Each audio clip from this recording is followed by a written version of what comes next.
You're listening to the Think Unbroken podcast, and I'm your host, Michael Unbroken. I'm an author, speaker, coach, and advocate for adult survivors of childhood trauma and abuse.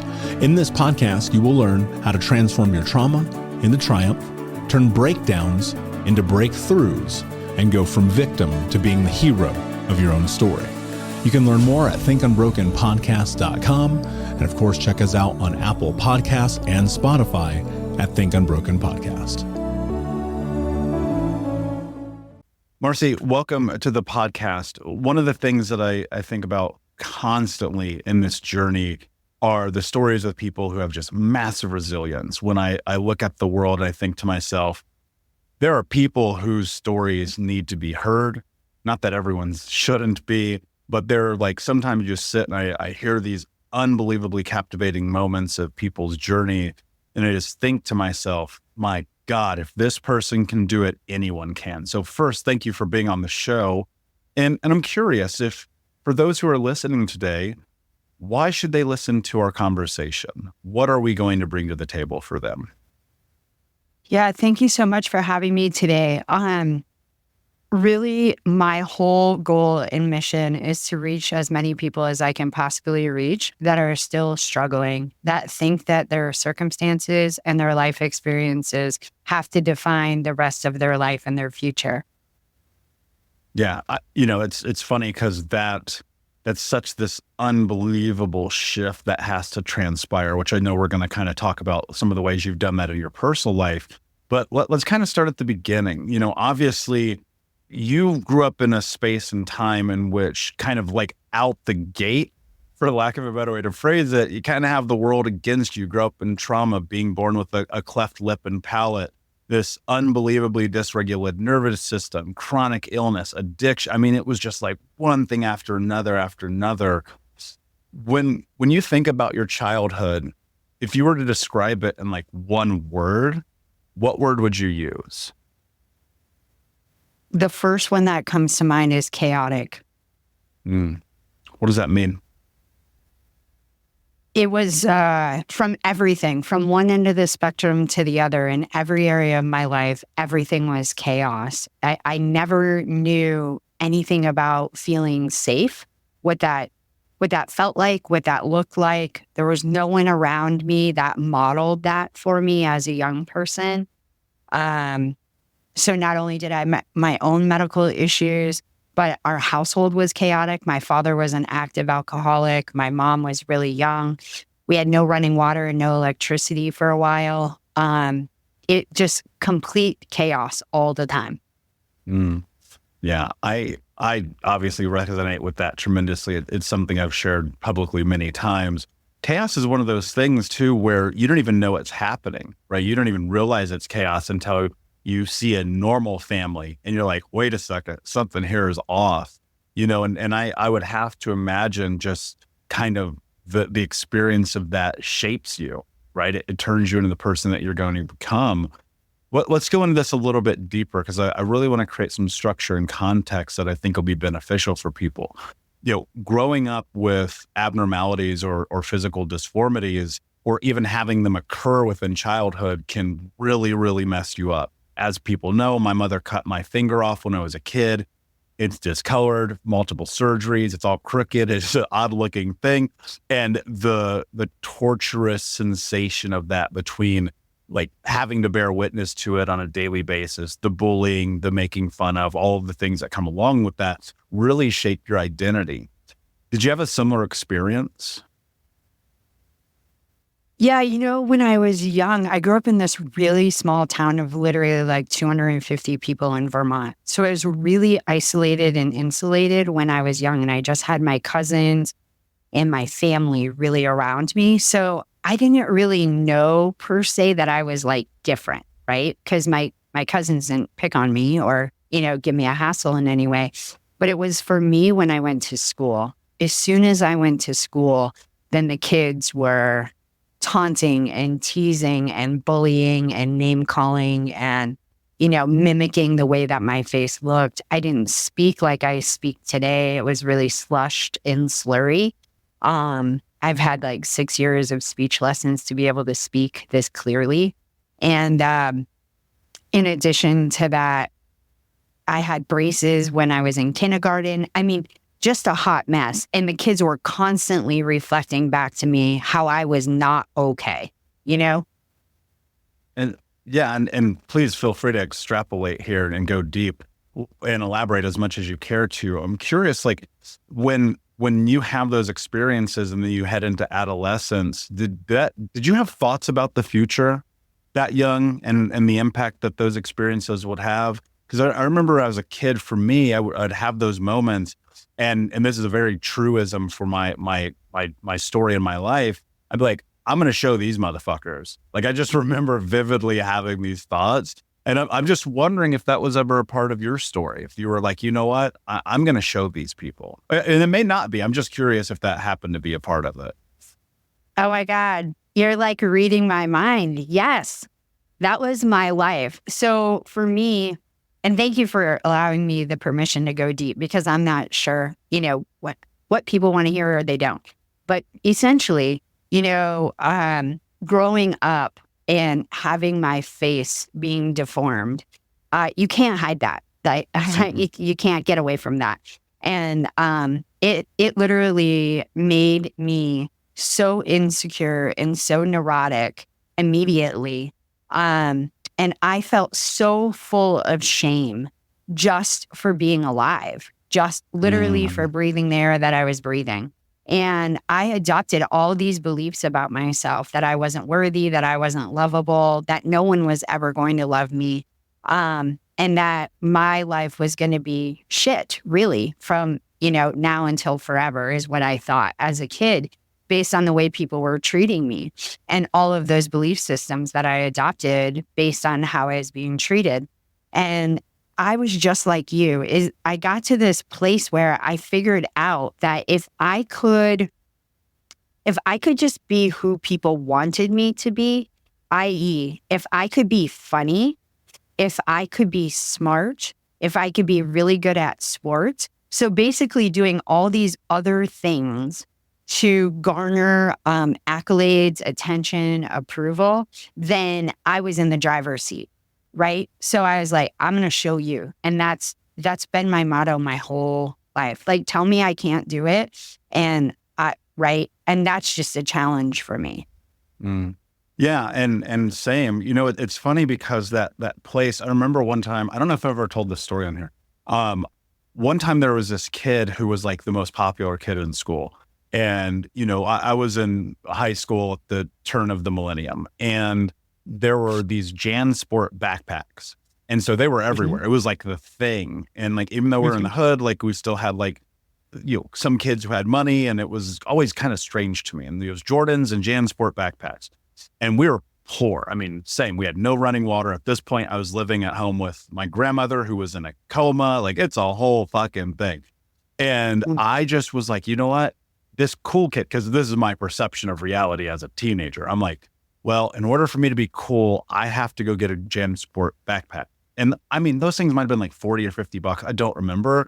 We didn't have 40 or 50 bucks. So I went and stole one, and I went to school, and it was the same color as this kid's, who's like the most popular kid in school.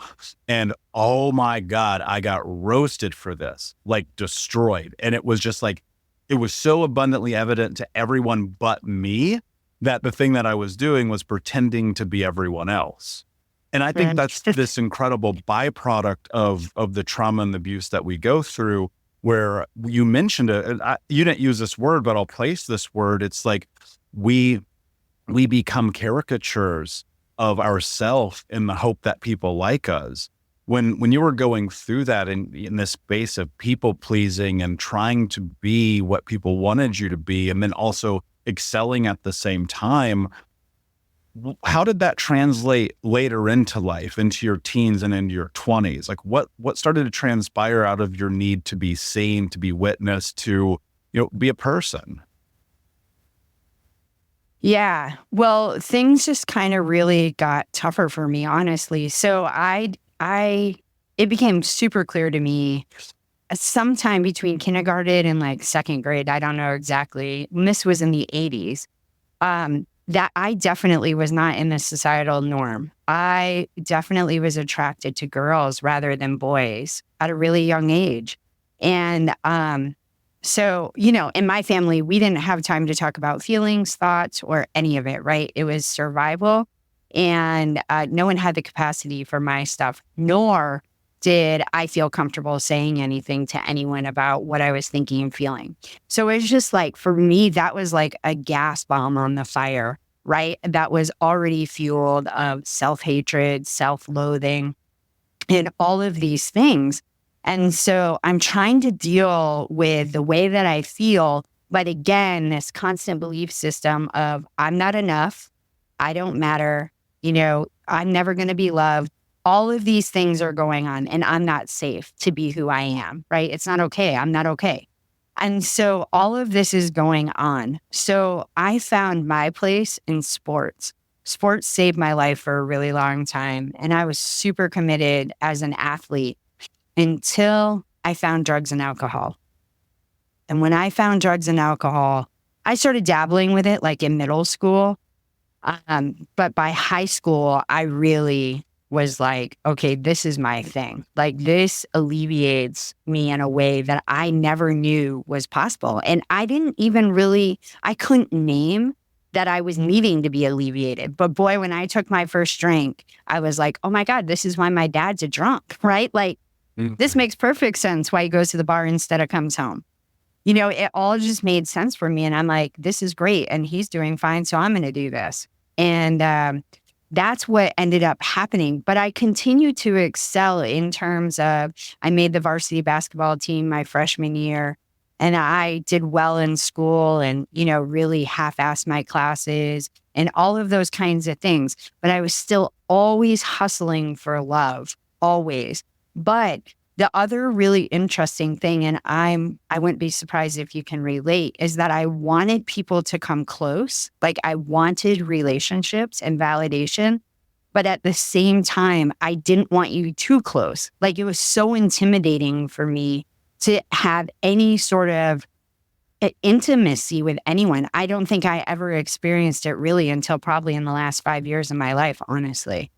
Yeah, I mean, for me, I think just being in connection with people is just a byproduct of existing. I didn't care one way or another. In fact, I will say this, I was so emotionally shut off as a kid and in my teens and even into my early 20s where, I mean, you could attempt to get close to me, but I was just a ghost, right? And I think the big part of that wasn't just growing up in this abusive household with drug addict, alcoholic parents and all the physical and neglect things that happen, but it was also I was looking at life as like, who cares? Like I really didn't care. And I didn't care if I lived. I didn't care if I died. My favorite things in the world were just partying and being the life of the party. And when I was lucky enough to work for this Fortune 10 company in my 20s, I spent all my money on other people to make them like me, right? This codependent thing where I'd go buy the bar, spend $1,000 a night, no problem, wouldn't even think about it. You're like, that's stupid. But you don't know that when you're like longing for this thing.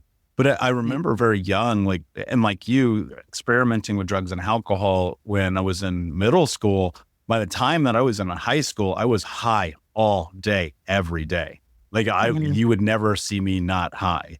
And I'm curious, when you had that first experience, right, and you had that moment of like, oh, it's why my dad goes to the bar, did that make you feel more connected to him? Yeah, I mean, I always wanted my dad's approval and attention and love, so I'd go to the bar with my dad, right? As a kid? Oh yeah, my dad would pick me up from school and I'd go to the bar with him. And my mom, oh my God, that was like such a point of contention that me and my brother would be at the bar with my father. But yeah, that's exactly what we did as kids. We go sit in the bar with my dad because that's where he was. So I was always vying for his attention and love and approval. And in some ways, yeah, I felt like a kinship with him because now I'm drinking, right? Like he is. And so now we have more in common. It's so sick and twisted, in so many ways. Did you ever drink with your dad when you were in school? No, my dad ended up stopping drinking when I was 15 years old. Oh, wow. Okay. It made me think one of my best friends, his mom would do cocaine with him. And this was in high school. And I always thought that that was super strange, except that it's far more common than people realize, right? When you're going through this and you know, obviously a point of contention with your mother, what was your relationship like with her? My mom was my end all be all as a kid. She was like my savior. She's the one that took care of me and all the medical needs that I had. I've had 9 major surgeries, including Mm, 23 surgical procedures. So it started at 3 months old and ended when I was 18. So it was literally one long medical saga from the day I was born until I was 18 years old. And so she was it. She was the one, even though we had nothing, she was the one making sure that I got the correct medical care, the best doctors that we could find, like all of the things. And so she wasn't emotionally available for me because she had not done her own work, but she was there physically, and I always knew I could count on my mom. If my mom said, I'm going to be here at such and such a time, you could count on that. If my dad said that, yeah, no, you had no idea. If it's when interesting. Yeah, you know, there's resiliency research done where they have proven time and again, no matter how traumatic your experience is, if you just had one person who was there and showed up when they said they were going to, you are exponentially more likely to have a positive outcome, regardless of what you come from. And so I love that you had that experience. You know, you use this term that I want to sit in for a moment because I think it's something that people deal with today. And I think it's one of those things that is so incredibly difficult to navigate because we don't talk about it enough.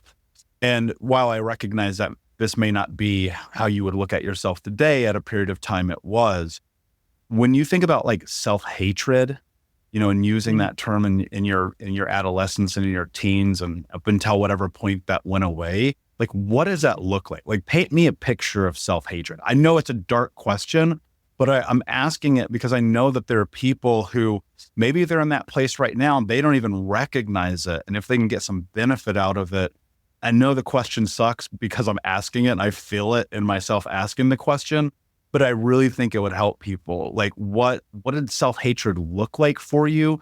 How would you define that in your life up until the point when it shifted? Yeah, I think that's a great question. And I didn't recognize it as self-hatred at the time. So for me specifically, it was, I never wanted to see myself in the mirror. Never wanted to look Mm, at myself in the mirror, right? So it was a true denial of myself and who I was in the way that I looked. So that was really very painful for me to look in the mirror. The way just the way that I perceive myself, the things that I said to myself, right? You're a piece of shit, basically, is what I would say to myself, right? You don't deserve anything good. You're not worthy of anything. Anybody's love, anyone's attention, anyone's care or kindness, right? Those are the tapes that ran through my head all day, every day. Um, Hence why when I drank, it was like the tapes kind of, dulled out a little bit, faded. mm, yeah, that makes sense. And there's something about that too, where it's like we convince ourselves that that's true and it becomes a self-fulfilling prophecy. What what were some of the byproducts? Like I think about this a lot. Like what are the prices you had to pay due to your own self-hatred? Oh my gosh. Well, for me, um, my, so I hated myself my whole life, right? I think it's fair to say also, just in my own behavior, right? Like the way that I treated my body, what I ate, um, whether or not I took care of myself, how I dressed, right? All of those things are an expression of how I feel about myself. And it's really clear to me that I hated myself, right? I did Right. not take good care of myself. Um, and so the for me, where things really hit the precipice for me was when I got into my car accident when I was a senior in high school. I got into a multi-fatality car accident and 3 people lost their lives that day. And that's still difficult, right? Like, that's still tender for me to say that out loud. But that was like the icing on the cake for me, really, is when I got in that car accident. I was not legally responsible. I wasn't responsible in any way. I didn't get a traffic ticket, nothing. The other person pulled out in front of me and never saw me. But because I felt responsible for everyone and everything because I was so codependent, I assigned myself blame for that accident. And I woke up every day and I believed that I had killed 3 people. And that's what I told myself, literally. You've killed 3 people and you are a piece of shit and you don't deserve the air that is in your lungs and you don't deserve anything good in your life. And that was the track that I stayed on every single day for the next 10 years until I got clean and sober. And the only way I could manage that was drugs and alcohol. There was no talking about it or feeling about it. Like I was so, all the trauma I had experienced my whole life up until that point, now you add the car accident on top of it and the catastrophic nature of the car accident. It was too much for my body. Like, it was too much for me mentally, emotionally, and physically. And I was suicidal. Every day I was hoping that tomorrow would be the day I didn't wake up. And that's where self-hatred led me, was literally to that place. And it was dark. Yeah. I mean, and you hear that and you go, of course. I mean, there's, at that age, I mean, at any age, obviously, but especially at that age, on top of everything you'd been through to that point, that's fuel onto the fire. That's just a whole other level. And in that darkness, here's the plus side of darkness. Eventually there has to be light, which I know that's something that we're going to get into.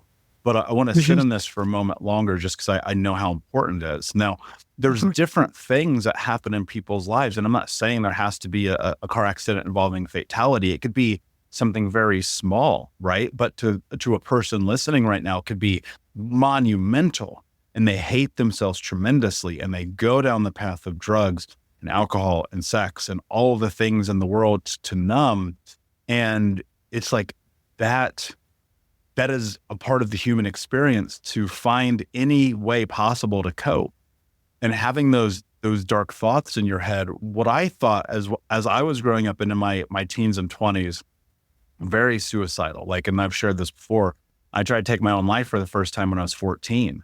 Like, I was at 14, I was like, I am done with all of this. And I come to find you down a bottle of ibuprofen, you're probably just going to puke all night. And that's kind of what happened to me. And it could be just a resilience of my body at a young age to navigate it. But it was constant, more drugs, more alcohol, more women, more money, more everything in excess. And it was just numbing every single day. Because I eventually even came on the other side of a different level of self-hatred because I'm the guy who made it out.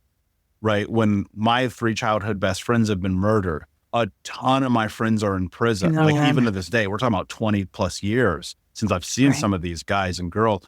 And it's like, I had self-hatred about being the one who made it out. And so I numbed and I numbed and I numbed. And eventually a breakthrough came from a breakdown, luckily. But, when I go and I look at those spaces, I don't think anyone would take from anyone the pain that comes along with the need to quiet those noises. How are you functioning is kind of where I'm leading with this. Because for me, the day in, day out is just like, fuck it. I'm just going to just wake up and get stoned. I'm going to go to work. I'm going to make a lot of money. I'm going to go get drunk and then hook up with some chick. And I'm just going to rinse and repeat this for 7 years. That's kind of what happened. And so were you cognizant? Like, because I had some clear moments in my life where I was like, yep, I know tomorrow's plan. I'm going to get high. I'm going to go make a bunch of money. I'm going to go get drunk. I'm going to hook up with a stranger, rinse and repeat. Like, I knew what I was doing. Did you have that experience when you were in this dark place, or were you just on autopilot? I was on autopilot. So after the car accident, for about 4 years after the car accident, there was major litigation going on, obviously, because these people had lost their lives. And so I was consumed in the judicial system, right? It was unbelievable, right? So during that time, I was not aware of anything. I was in shock. For years, it was like I would wake up, and then after being awake for about 30 seconds, I'm like, oh my God, this really happened. This really is my life. Like, oh, holy shit, what am I going to do now? Like I literally couldn't grasp how big of an event this was. So for those years, it was not aware, just like you. Wake up. I would not put my feet on the floor out of bed until I did bong hits. Like I had a 3-foot bong right next to my bed, and I roll over, I grab my bong, I'd have it loaded from the night before, and I just start smoking because I refuse to be awake and not be high. And because I literally could not deal with it.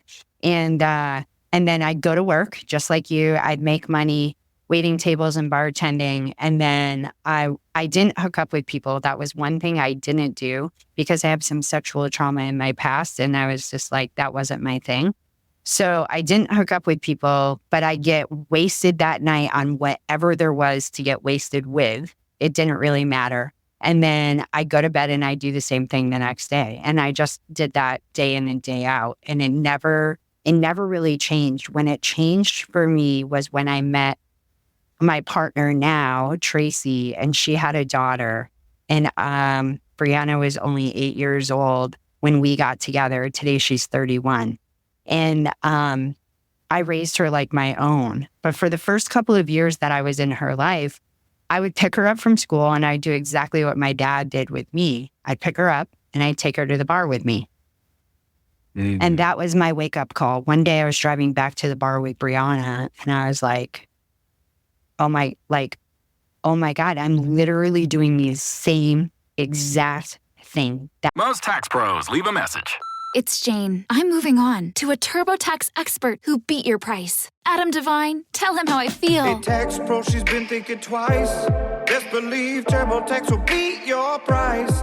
This is a tax break. Switch to a TurboTax Live expert and we'll beat what you paid your pro last tax season. Make the switch at TurboTax.com/beatyourprice. TurboTax full service only. Sign up by 12/20/2024 and file by 4/1/2025. Full details at TurboTax.com/beatyourprice. My dad did to me. She's in the passenger seat. I've already been drinking and we're on our way back to the bar. And within 10 days, that was it. I haven't had a drink or a drug since then. That was over 21 years ago. Hey, Unbroken Nation, we'll be right back to the show, but I wanted to let you know that you can grab a copy of my first book, Think Unbroken, Understanding and Overcoming Childhood Trauma, for free. If you go to book.thinkunbroken.com, you can download the PDF ebook version of the book and get everything that I know about the baseline of healing trauma for free, downloaded to your email right now. Just go to book.thinkunbroken.com to download your copy of Think Unbroken, Understanding and Overcoming Childhood Trauma for a PDF for your phone. Again, that is book.thinkunbroken.com. It's funny because, and you hear this all the time, but no one ever changes their life until they're ready to change their life. And, here's what I will say about my journey. I never felt like an alcoholic, never felt like a drug addict, never felt an addict of any capacity. I was just like, I've got to turn down the chaos.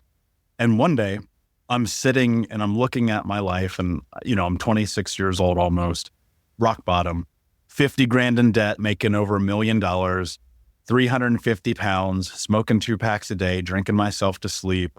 And the one thing that was a constant was like, I just don't want to be me.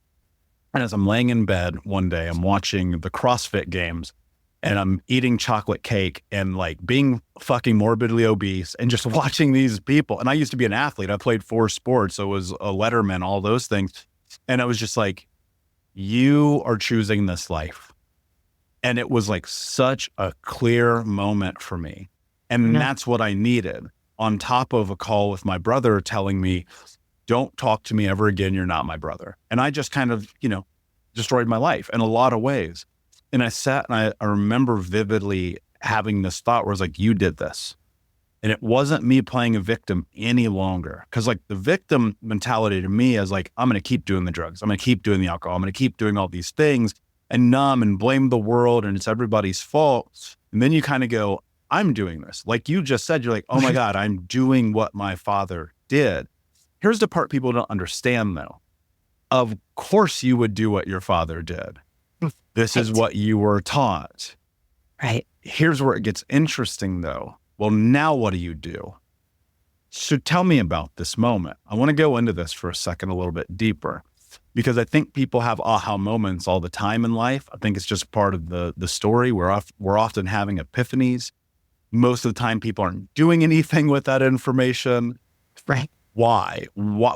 I guess two parts. Why actually change? And then what did you do in that moment? Like what were the decisions? What were the thought processes? What were the shifts that you took? Yeah. So in that moment, I went back to the bar and kept drinking because that's what any good alcoholic is going to do, right? Like you said, like you have the aha moment, but it's do you or don't you take the steps to make a change, right? So I went back to the bar and I kept drinking, but I was at the end. I mean, I knew years and years before this that I had a serious problem with drugs and alcohol. Like this was not a new epiphany for me. But when I was inflicting pain on another human being and I knew how that pain felt, it was like I couldn't be in denial about that anymore. I could deny, all of these other things that I was functioning, not hurting other people, all of this nonsense, right? But I couldn't deny when I remembered being a little girl at 8 years old, what it was like, right? When I had to go to the bar with my father if I wanted to see him that day. And over the next couple of days, I drank more than I had ever drank. And, which was nearly impossible. I don't know how you could drink more than I was drinking because I never stopped drinking, literally. If I was awake, I was drinking. But I was consuming even more quantity because it was like, I knew, right? I knew my gig was up. And I was like, well, then I'm going out in a blaze of glory kind of thing, right? Like I'm going to ride this thing as far as I can ride the train. But then what happened is I physically couldn't hold alcohol down anymore. And I couldn't drink water and I couldn't eat food. And my skin was kind of like a gray color. And I was like, this is it. This is it. I woke up one morning. I was supposed to meet a client in my office. It was the biggest, I was a mortgage banker. And it was the biggest deal I had ever written at this point in my career. And I was so drunk still from, the days before. And I had to meet this guy in my office and I physically could not do it. And I was like, this is it. And I went downstairs and this is how long ago that was. I got out the phone book and I called Alcoholics Anonymous. And I have no idea why I called Alcoholics Anonymous because I don't know anything about Alcoholics Anonymous because no one's ever gotten sober in my family in that way. So, but I called them and they said, there's a meeting actually right around the corner from your house. And I went to that meeting and that was the first meeting I ever went to. And I still go to meetings. I go to one meeting a week. And that's been my path of recovery. It's interesting because you kind of have to have that moment. Like you really have to have that, lack of a better term, coming to Jesus moment where it's like, here you are, this is your doing. And there is some truth in like that thing where it's like, you go a little bit harder. Part of it, I'm curious if part of that was still in alignment with the thoughts of suicide that you had, where you're like, I'm better off not living. I'm wondering how much of those last couple of days before sobriety were trying to tip the scales of that self-hatred. Yeah. I mean, like I said, really, for me, self-hatred didn't leave me until probably, maybe it was when I went to the Meadows. That was 2009. That's when I got to the root of some of my stuff, and I was able to let go of some of that self-hatred that I had going on. So I got sober in 2003. So I did that for another 6 years of hating myself. So yeah, absolutely. That was all tied up. I never really cared if I were going to wake up the next day or I wasn't. Like, that was not of concern to me at all at that time, because I just had so much baggage. Yeah. What were the discoveries that you made about yourself that allowed you to move through this? When I think back to my journey, I realized that so many of the thoughts that I had about why I didn't matter, why I wasn't important, why I was unlovable, all those things had entirely come from my parents, almost exclusively. Right. My parents are arguably, and I say this understanding like they had never done their work, but my God, they fucked up. My family really fucked my family up, is how I like to put it. And by a byproduct of that, it required me to do this deep sense of internal work. And the place that I landed in two things. One, and you hear this all the time, but until you embody it, it doesn't really hold true. One, that wasn't my fault. None of the shit, my mom cutting my finger off, the abuse in childhood, the being homeless and poverty strict, not on me. And then two, which is one of the things that even to this day that I'm still like always attacking, it's like, you can do this. And those were the two things that kind of like transpired in that, which helped me shed this place of a tremendous lack of confidence to now being incredibly confident. And, that's one of the biggest things that I help coach people in. It's like, if you hate yourself, I can help. Like, let's go. I know that world better than most, right? I know how to actually build confidence after trauma, which is the thing we're all seeking. I'm curious for you, like, what were the discoveries that you were making about yourself that helped you not only navigate, but get rid of that self-hatred? Yeah, I mean, a lot of it was becoming aware of what it was what stories I was living in perpetually, right? I was letting these stories from my childhood run my life. I'm not good enough. I'm not worthy. I'm not lovable. I don't deserve, right? All of that stuff, even though I wasn't going through my day every day and saying these things out loud to myself, those were like the windows in the background running on your computer screen, right? That was the subconscious mind telling me and running my life, because I was still pushing people away, still making decisions that were to really masquerade my feelings and not deal with what I was feeling emotionally. Even though I was going to therapy 3 times a week and going to a meeting every single day and doing all of these things, I still wasn't getting in there. And so what ended up transpiring out of all of that is that I figured out that, just kind of like you, right? It's like I believe you have to name it to heal it, right? You can't. In my family, everything got swept under the rug. Everything, right? It didn't matter what happened. It just got swept under the rug and nobody talked about it. And so going back and saying, no, my father was an alcoholic. And by him being an alcoholic, this caused me to feel X, Y, and Z, right? And that sucks, right? But I'm not a victim of that anymore today. But that is the truth of what happened, right? So it was this whole dance of acknowledging what really happened, stating the truth for what it was instead of sweeping under the carpet. Instead, I was like in there shaking the carpet, right? Get all of that stuff out, like what really happened. Name it, assign what that means for me, and then move from a place of being victimized by it to being empowered. Like, okay, so you've lived through all of these things. You've made it. You're here, right? So it's your choice if you want to continue to torture yourself by those experiences, or if you're going to move forward. And my choice is always the same. It's always to move forward, always. And that's what I did. And and it doesn't happen like, it's not as simple as I'm saying. I understand that, right? This takes time and, you've got to do the work. But if you get in there and you do the work and you uncover the beliefs, then that's absolutely where the transformation happens. Mm-hmm. Yeah, well, it's an acknowledgement. I mean, that's always the first step. If you're hiding from this truth, you're fucked. And they always say the truth will set you free. And it's not a thing that people say in passing, like it's real. I mean, I think about 5 panic attacks a day and being crippled and not being able to navigate the world and having to get high to like offset being drunk, and then having to like do all this shit just to like make it through the day. And then it was like, okay, wait a second, hold on. Maybe the thing that I need to do is talk about the truth. I didn't tell anyone. I mean, even I had a girlfriend that I was with for almost 7 years. She didn't know what happened to my finger. It's like, imagine that, keeping that secret, right? Oh. Keeping all these secrets, and people are so afraid because of the shame and the guilt of the truth that they get trapped in it. And here's what's interesting too. Some people are going to judge you for the truth.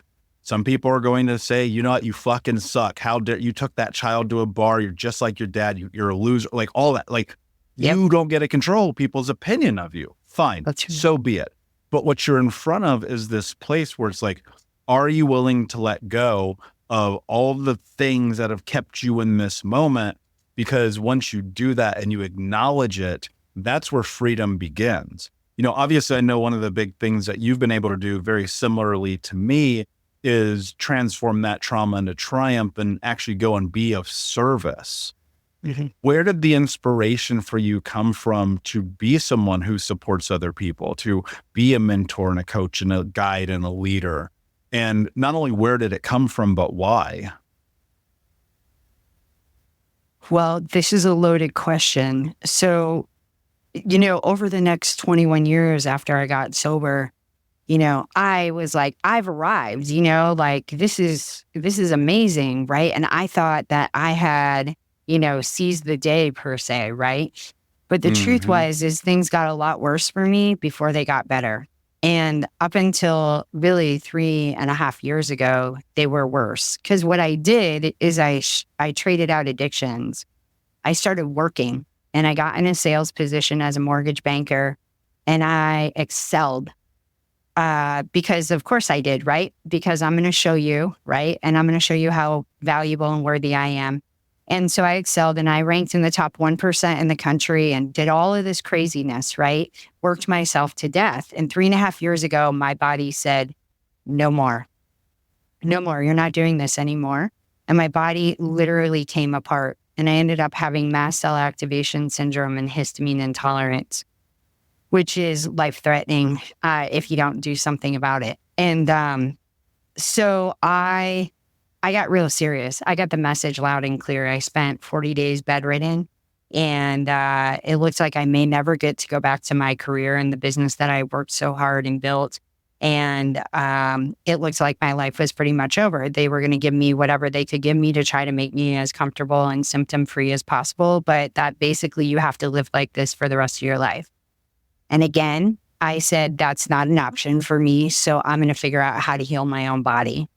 And that's what I did. In the last 3.5 years, I've dedicated my life to figuring out how to heal. And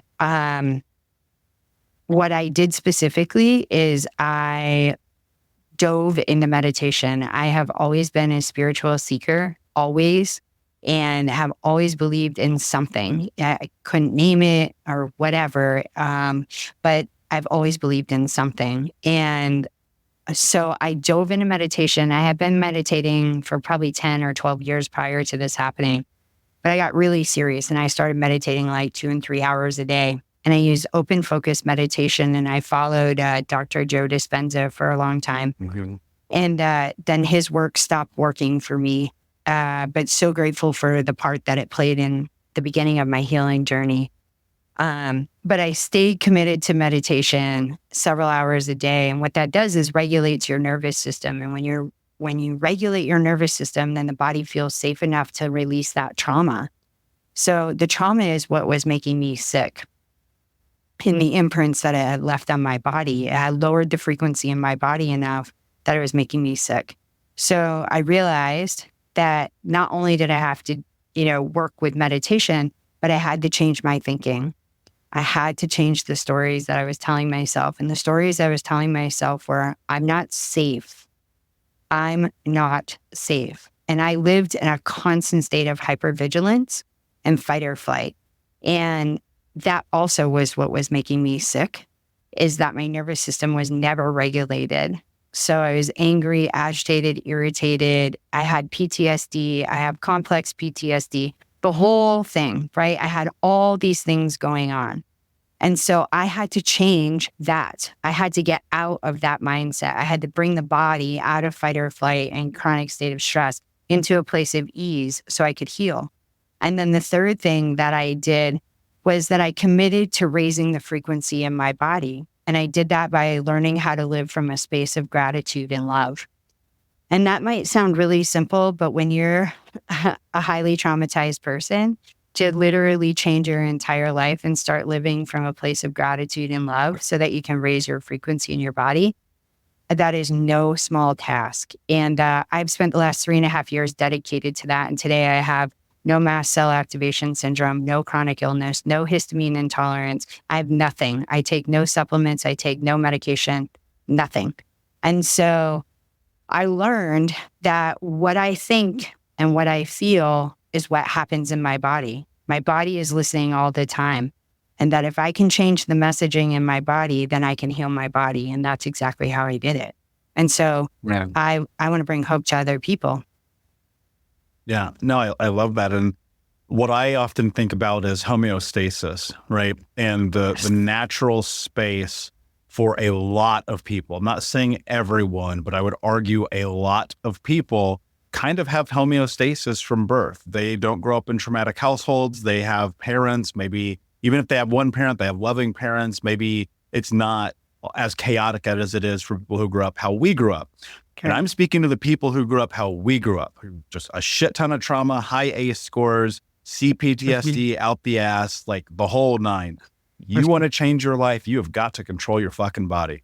You have got to calm your central nervous system. You have got to be able to get into a parasympathetic response, understand why your amygdala and hippocampus do what they do, understand your prefrontal cortex, understand the physiological and somatic experiences of the embodiment of trauma in your physical body. Because when you understand that, you can do something about it.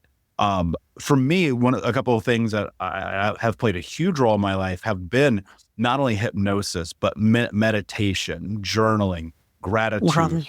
And ultimately it's about getting the equilibrium, right? What I'm always thinking about is this concept and idea of peace. We leverage chaos, if you are from chaos, as a marker for what you believe to be normal. But the problem is chaos isn't normal. This is why if I could, sometimes I think about it as a coach. I'm like, whenever I hear one of my clients say I thrive in chaos, I want to like smack them in the face and wake them up for a second and be like, do you know how insane that is that you just said that? But we have become accustomed to thriving in chaos, to replacing one addiction for the next, for the 100-mile-an-hour days and weeks and months and years that lead to burnout and sickness and illness and eventually death. Depending on, and this is important, people need to understand this, depending on where you fall into the ACE survey, and if you haven't done this, adverse childhood experiences, you can go to thinkunbroken.com to do this survey. Depending on the number of questions you answer yes, you're talking about 20 years off your lifespan easily because of growing up in a trauma state. So anything that you can do to get to a place of peace, equanimity, equilibrium, homeostasis, that is your responsibility. And you have to be able to leverage that. I'm curious from a coaching perspective, how are you helping people? Like, what are you bringing to the table and who are the people who are coming to work with you? Yeah. So from a coaching place, I basically walk people through exactly what I did to be able to heal their body. And so it's a long drawn out process. Obviously it takes time, but essentially I figure out what your thoughts are. We inventory your thoughts, which then leads to what are the deep seated beliefs that are under that are running the thoughts. You have to start somewhere. And if you don't even know what your thoughts are, then we look at what your behavior is, because your behavior tells me what you're thinking, right? Like 100%. I can meet you wherever you are on that spectrum. Like, I don't really care where you're at, but where we got to get to is what you believe. and figure out where that's at. And we got to change the beliefs so that we can change the thoughts, so we can change the feelings, so we can change the behavior, right? And we work through that. And then we simultaneously work on learning how to be embodied, right? Most people are not embodied who have come from a trauma-filled background. They don't even know how to be in their body. And if you're ever going to regulate your nervous system long-term, you have to learn how to be embodied. And so that is a big part of the practice, especially for people with chronic illness and addiction, like huge. And then self-love, self-care, and then how do you move forward? Like, how do you go into the world and do this, right? And that's basically what everything is encompassed in my package. And then who I'm looking to work with primarily are people who have been through trauma, who are still struggling. My ideal client, honestly, is someone who has done work and they're still stuck. They're like, I don't know. I've been in therapy. It's not working. I've been to 9 naturopaths, 500 Western medicine doctors, and I'm still sick. And I don't know why I'm still sick. That the person who's been in recovery for 10 years, but is, weighs 350 pounds. Their finances are a hot mess. They can't be in a relationship to save their lives. So it's like, yeah, you stop drinking, but everything else in your life is a disaster, right? Those are my kind of people that I'm looking for, that I feel like I can really serve. Yeah, because you've been that person, right? Yes. And that's the thing people have to understand. That's what I always try to tell people too. And it's funny because people sometimes ask me, why do you have other coaches on this show? I'm like, I can't fucking help everybody. There's 8 billion people on the planet. There's way more fucked up people than there's just me, right? And so I think about that all the time. And ultimately, we are as the individual, and even those who are listening who maybe they don't want to be a coach and that's never going to be a part of their journey. They don't want to be a mentor. They just want to fix their own life. I'm like, you should. It is your responsibility as the individual to fix your own life. And, there are little things that you can do. Obviously, you get huge benefits out of podcasts and conversations like this. You have to go work with somebody. You just do it. Because I promise you, I never would have imagined I would have invested the amount of money I've invested in myself, have the coaches and mentors that I've had, done the work that I've done. If I could do it alone, I would have saved a ton of money, a ton of time, and a ton of effort, but my life wouldn't be different. And that's one thing people really need to understand. If people do want to reach out with you to learn more, where do they do that? We'll put everything in the show notes for them because my last name is part of my website and most people misspell it. So it's just easier if you look in the show notes. Yeah. Spell it out for us anyway. Okay. It's LANGLOIS.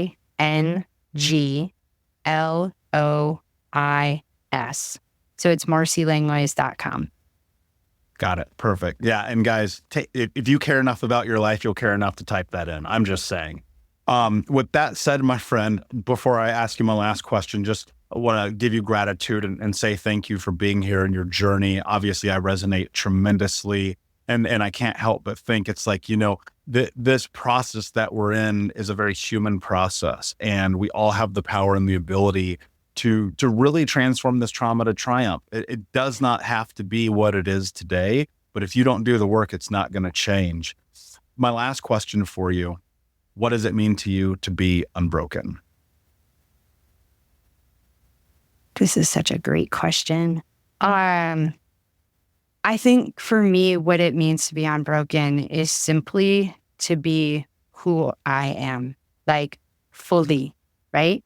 Love all the parts of myself, living in a place of being fully integrated rather than compartmentalized or disassociated or fragmented or whatever other words you would want to use, but to be fully embodied with who I am, where I am, loving and respecting myself as I am. I think that's what it means to be unbroken. Beautifully said. Thank you so much for being here, Unbroken Nation. If this episode resonated with you, go and copy the share link, send it to one person in your phone who needs to hear this story today. Because if you do that, I promise you're going to help not only change your life, but the life of someone in your life. And until next time, my friends, be unbroken. I'll see ya. Thank you so much for listening to Think Unbroken. Please share this episode with someone who could use it and help us move forward in our mission of ending generational trauma in our lifetime. And if you would, please take 5 seconds to pop on iTunes or Spotify, hit that 5-star, leave a review, and you can also reach out to us on social at Michael Unbroken or at Think Unbroken. And of course, you can check out our YouTube channel at Think Unbroken. Thank you for being a part of Unbroken Nation, my friends, and until next time, be unbroken.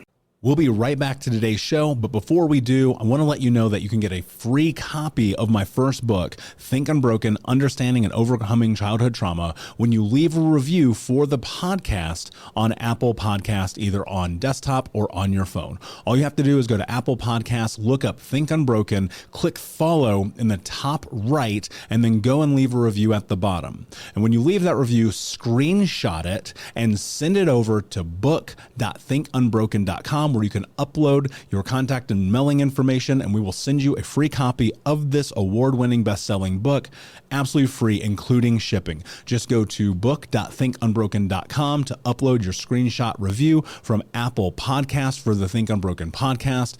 And until next time, my friend, be unbroken. I'll see ya.